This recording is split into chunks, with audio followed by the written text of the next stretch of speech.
И снова всем привет. Смотрите, что у нас получилось в перерыв между покрасками. Это каркас самого настоящего новогоднего камина получился. Самого настоящего фальш-камина. Самого настоящего фальш-камина. И здесь нет противоречия еще. Еще добавить полиуретановых молдингов, его зашпаклевать, красиво внутри сделать огонь, поставим туда плазму большую и гифку выведем на экран плазмы. Вот, и будет там настоящий огонь гореть. Вот, собственно, для чего камин нужен? Для моей личной домашней фотостудии. Приходите сфоткаться, недорого, всего лишь 1000 рублей фотосессии. Также там будет настоящая елочка, прочие подарочки. Вот, с детьми, с мужьями, с женами приходите, всеми семьями.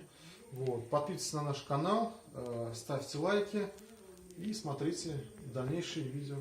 Всем пока.